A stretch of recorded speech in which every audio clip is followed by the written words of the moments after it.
हाँ जी, नमस्कार, राधे राधे, हर हर महादेव। मैं आपका आचार्य देव। आज इस वीडियो पे एक प्रासंगिक वाकया की चर्चा करेंगे, या ये कह लें कि जो अभी विवादों में चल रही हैं, भाजपा की प्रवक्ता नूपुर शर्मा, उनकी कुंडली पे बात करेंगे। तो नूपुर शर्मा कौन है, ये आप सब जानते हैं, लेकिन कुंडली क्या कहती है नूपुर शर्मा जी की? ये जो विवाद हुआ है, क्या कारण है? उन्हें पार्टी से निकाल दिया गया, उनका भविष्य क्या होगा? इन स्थितियों का सामना करते हुए क्या वो उत्थान की ओर जाएंगे, या यहीं से उनके पतन का रास्ता निकलेगा? उनके जीवन के लिए धमकियां दी जा रही हैं, तो उनका जीवन सुरक्षित है, या धमकी देने वाले कर सकते हैं कोई कांड? इसी पे चर्चा करेंगे। तो 23 अप्रैल 1985 23 अप्रैल 1985 दिल्ली में इनका जन्म हुआ। प्रातःकाल मंगलवार के दिन तृतीया शुक्ल पक्ष रोहिणी नक्षत्र। रोहिणी मतलब चंद्रमा का नक्षत्र है, आरोहण करना। और देखेंगे तो प्रथम पद में जो है नक्षत्र चल रहा है, तो इनकी लग्न और राशि एक ही बनेगी, वृषभ लग्न वृषभ राशि। इनके व्यक्तित्व के बारे में बात करें तो व्यक्तित्व इनका बिल्कुल वृषभ वाला है। बेवजह लड़ने की इच्छा नहीं है, लेकिन आप छेड़ोगे तो छोड़ेंगे नहीं। लग्न में ही मैं कुंडली आपके बगल में लगी है, आप चेक करते चलें कि क्या स्थितियां कह रही हैं ग्रह नक्षत्रों की, इनकी कुंडली। तो लग्न जो है वो रोहिणी में है और चंद्रमा भी रोहिणी में है। देखिए मजेदार बात, लग्न और चंद्रमा दोनों एक ही नक्षत्र में चल रहे हैं। कभी कभी क्या होता है, जहां पे आपका लग्न माने चंद्र चल रहा हो, लेकिन वो राशि दूसरे नक्षत्र में चल रही होती है, और यहाँ पे क्या है, चंद्रमा और लग्न दोनों एक ही नक्षत्र में चल रहे हैं। मतलब रोहिणी में चंद्रमा भी चल रहा है और रोहिणी में लग्न भी चल रहा है। इससे क्या होता है, बल बहुत मिल जाता है। किसका बल मिलता है? पराक्रम का। अब यहाँ पे चंद्रमा क्या है, पराक्रम के स्वामी हैं और उच्च के हैं। उच्च के कितने डिग्री पे हैं? तो लगभग 10-34 के हैं। मतलब उच्चता तो खो चुके हैं। क्या उच्चता तो खो चुके हैं, लेकिन अब यहाँ पे शुक्र एक प्रौढ़ स्त्री की तरह बहना शुरू करेंगे। मंगल का साथ मिला है, तो कुंडली में लक्ष्मी योग बनेगा। कौन सा योग बनेगा? लक्ष्मी योग, चंद्र मंगल युति। मंगल महाराज कृतिका में है। कृतिका सूर्य का नक्षत्र है, तलवार की तेज धार है, अग्नि शिखा है, आग की लपट है। तो जो इनका व्यक्तित्व है ऐसे ही है, तेज तर्राक है। आप देखेंगे कि तेज तर्राक क्यों है, तो तेज तर्राक होने के पीछे जो यहाँ पे कारण आपको मिलेगा वो कृतिका नक्षत्र मिलेगा। वृषभ लगन उतना तेज तर्राक नहीं होता जितना ये तेज तर्राक है, किंतु वृषभ लगन में ही मंगल बैठ जाने से गति आ गई, और मंगल कृतिका में आ जाने से गति को द्विगुणित कर दिया, 2 गुना बढ़ा दिया। तो चंद्र मंगल का योग, चूंकि चंद्रमा आत्मा का कारक होता है, मन का कारक होता है, और मन के हारे हार है, मन के जीते जीत। तो चंद्रमा यहाँ पे जहाँ चतुर्थ भाव को मजबूत करेगा, वहीं पे चंद्रमा लग्न को मजबूत करेगा और अपने 3 नक्षत्रों को मजबूत करेगा। तो इनको 5 तरह से चंद्रमा यहाँ बल प्रदान करेगा। मंगल के साथ युति होने से चंद्र लक्ष्मी योग बनाएगा और फाइटर बनाएगा।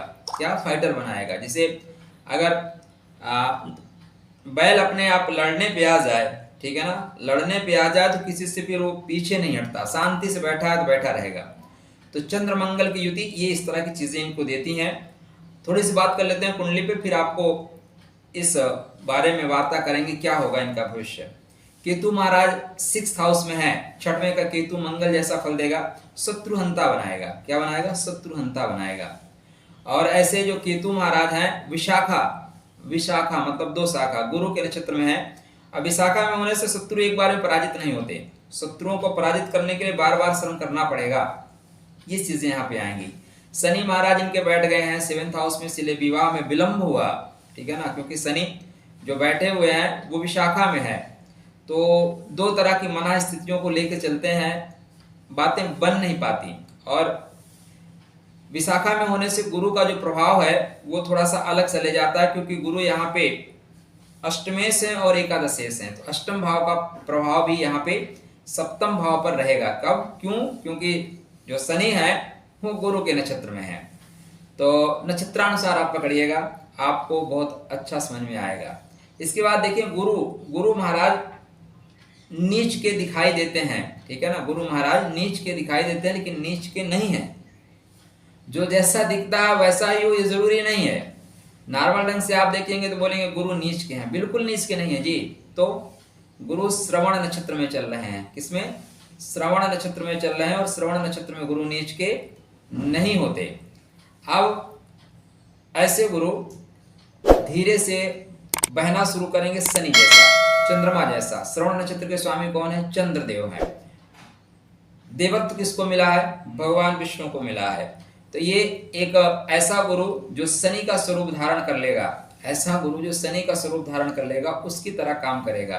तो ये लाभेश है, और लाभ भाव का स्वामी अपने से लाभ भाव में है, और लाभ भाव में शुक्र उच्च के बैठे हैं। इसलिए अगर आपकी परिभाषा के अनुसार नीच के भी होते हैं तो नीच भंगराज योग कन्वर्ट हो जाएगा। पहली बात तो नीच के नहीं है, अगर नीच आप मानते भी हैं तो नीच भंगराज योग कन्वर्ट हो जाएगा। तो गुरु क्या करेगा? गुरुता देगा। गुरु गुरुता देगा, कामनाओं की पूर्ति करेगा। शुक्र और बुध बैठे हुए हैं एकादश भाव में। यहाँ पे बुध देव जो है नीच के हो जाते हैं। अब उत्तर भाद्रपद मतलब शनि के नक्षत्र में बुध देव चल रहे हैं। बुध देव शनि के नक्षत्र में चल रहे हैं।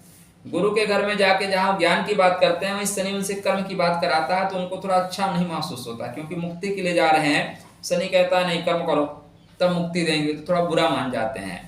इसलिए बुध को यहाँ पे निम्नता प्राप्त होती है। लेकिन शुक्र के साथ बैठने से वो निम्न भंगराज योग कन्वर्ट हो जाएगा।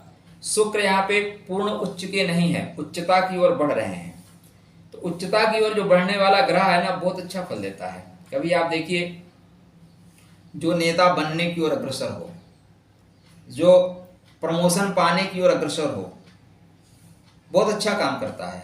क्योंकि बन जाने के बाद फिर उसको लगता है कि हम नहीं भी करेंगे तो चल जाएगा, लेकिन जब तक बना नहीं है तब तक वो बहुत मन लगाकर कार्य करता है। तो बुध शुक्र की युति यहाँ पे इनको, जो इनकी वे ऑफ टॉकिंग है बहुत अच्छी है, बोलने की क्षमता बहुत गजब की है, तर्क शक्ति बहुत अच्छी है। बुध ही तो है जो आपको बुद्धू बना देता है, बुध ही है जो बुद्धिमान बना देता है।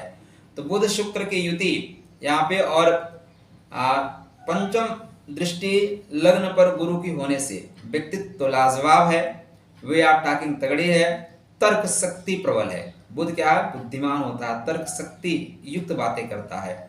ऐसा बुध उत्तर भाद्रपद में चल रहा है। पूर्व भाद्रपद, उत्तर भाद्रपद, समझिएगा। नक्षत्रों को जानना बहुत आवश्यक है, क्योंकि नक्षत्र ज्योतिष के नेत्र हैं। ज्योतिष के नेत्र हैं। ज्योतिष वेद का नेत्र है, लेकिन नक्षत्र ज्योतिष के नेत्र हैं। तो ये उत्तर भाद्रपद में चल रहे हैं बुध, और उत्तर भाद्रपद में चल रहे हैं शुक्र।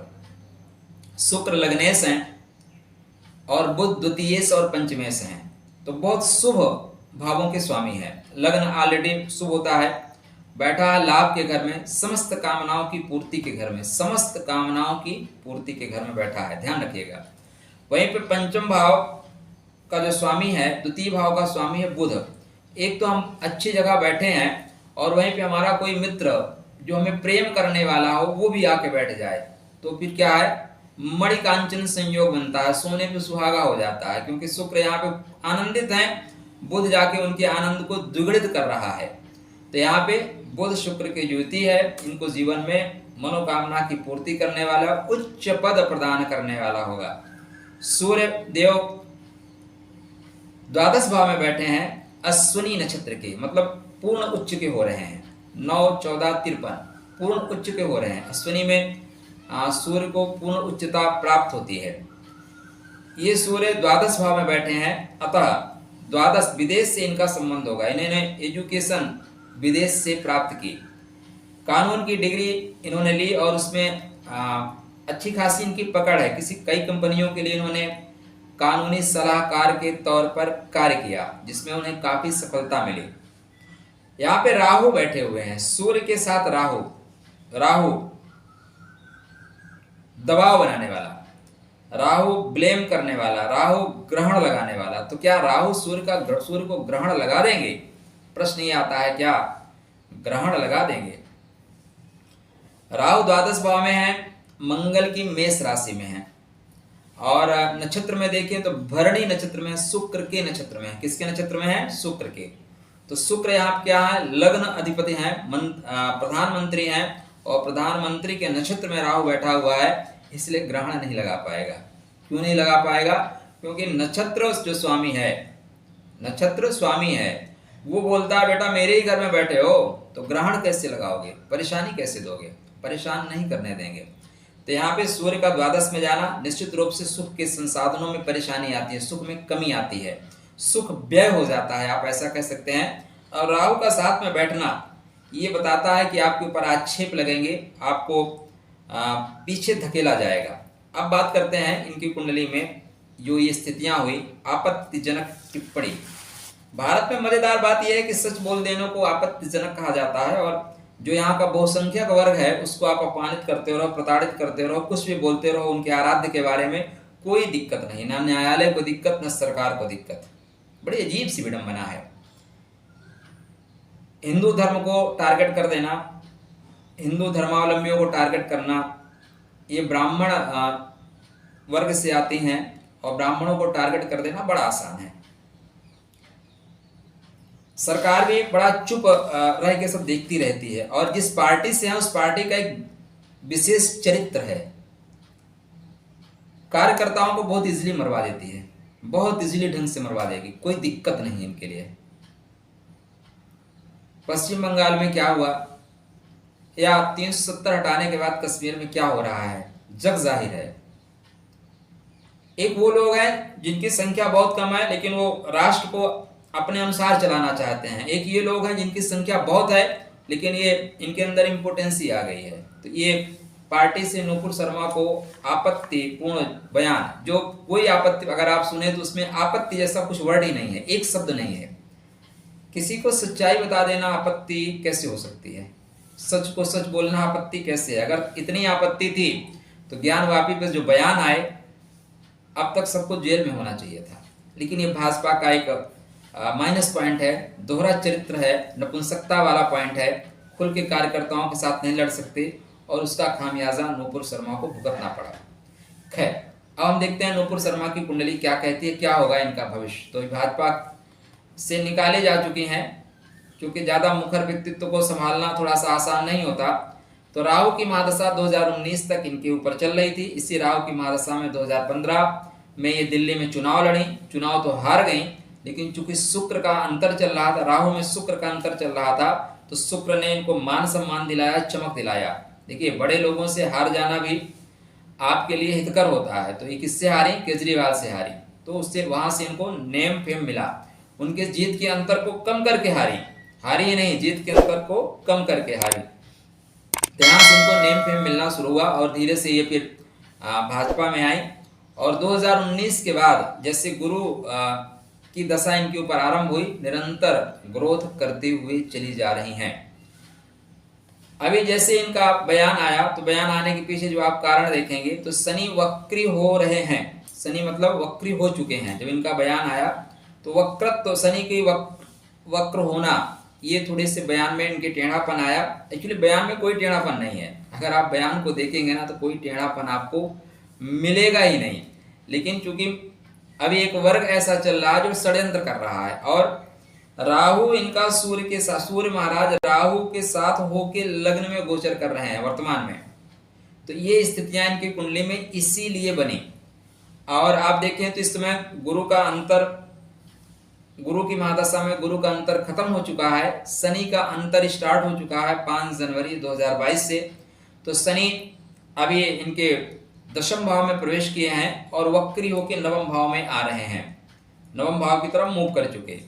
तो जो शनि का वक्रत्व है, शनि का वक्री होना, ये इनको ऊंचाई देके और धीरे धीरे से नीचे ला रहा है, ऊंचाई देके नीचे ला रहा है। तो कब तक लाएगा? 30/5/22 से 9/10/22 अपने बयानों की वजह से चर्चा में रहेंगी। 30 मई 2022 से लेके 9 अक्टूबर 2022 तक अपने बयानों को लेके ये चर्चा में रहेंगी, नेपथ्य में नहीं जा सकती। ठीक,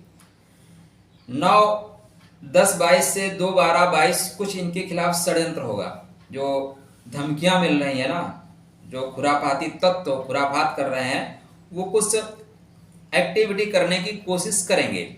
लेकिन 2-12-22 के बाद फिर 4-5-23, मतलब यहाँ पे गुरु में शनि, शनि में शुक्र, तो शनि महाराज यहाँ मूव कर चुके होंगे अपने त्रिकोण राशि, मूल त्रिकोणीय राशि में, कुंभ में, तो बन जाएगा शश योग, 2.5 वर्ष के लिए शश योग। तो जो कुंडली की स्थिति बता रही है कि नूपुर शर्मा की जो नूपुर की ध्वन है ना, वो लोगों को झंकृत करती रहेगी।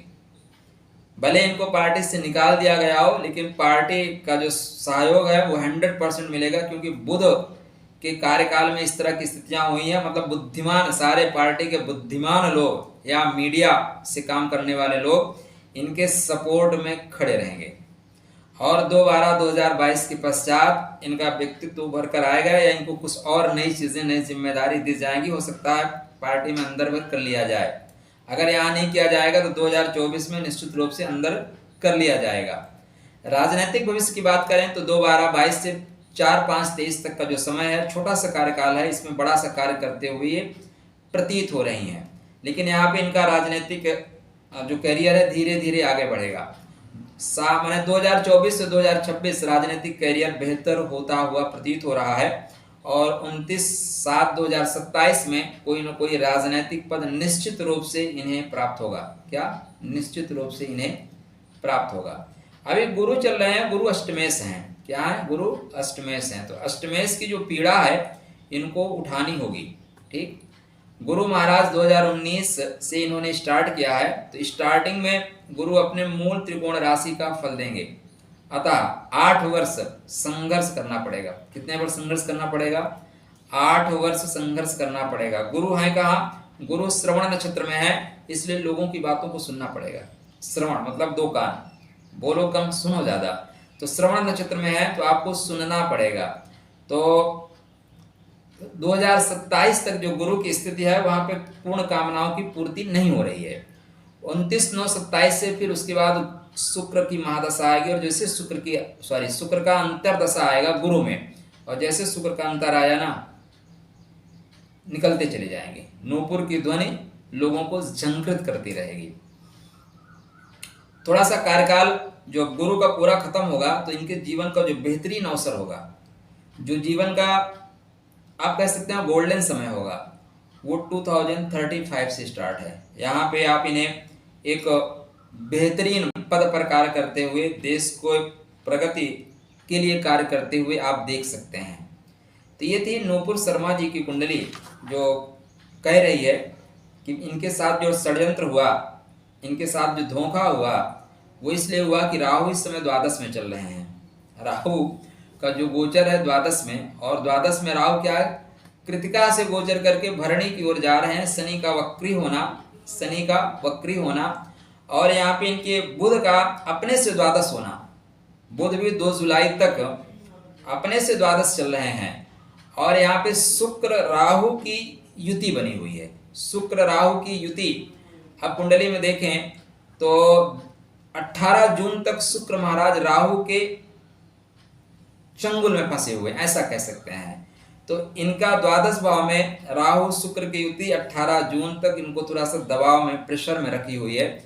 18 जून के बाद वो प्रेशर खत्म हो जाएगा, और 2 जुलाई के बाद द्रुत गति से ये मीडिया में, मतलब सोशल मीडिया में काम करते हुए आपको नजर आएंगे। और बस, तो ये था नूपुर शर्मा जी की कुंडली, जो भविष्य की एक सफल नेत्री हैं, किसी न किसी बड़े पद को संभालेंगी, क्योंकि इनकी कुंडली में चंद्र मंगल लगन में विराजमान है, सूर्य राहु द्वादश भाव में है, तो विदेशों से बड़ा अच्छा संबंध रहेगा। बुध और शुक्र एकादश भाव में, कामनाओं की पूर्ति के घर में है। वे आप टाकिंग का स्वामी उच्च जैसा फल दे रहा है, लग्नेश उच्च जैसा है, तो फिर सफलता क्यों नहीं मिलेगी? मन का स्वामी, मन का दृढ़ता जो है ना उच्च का है। सूर्य 10 डिग्री के आसपास होना तो चमका देते हैं, अपने समय में सूर्य फिर चमका ही देता है। अश्विनी के हैं, घोड़ा जैसा दौड़ाएगा, गतिमान बनाएगा, और उसको कोई रोक नहीं पाएगा, क्योंकि नक्षत्र का बल है सूर्य को, वो नक्षत्र का बल है केतु का, और केतु जब भागता है, राहु केतु जब प्रभाव देना शुरू करते हैं तो किसी को रोके नहीं रुकते। चलिए, आशा करता हूँ आपको ये सारी चीजें समझ में आई होंगी। तो आप भी इस तरह नक्षत्र के अनुसार विवेचन करना आरंभ करिए। राधे राधे।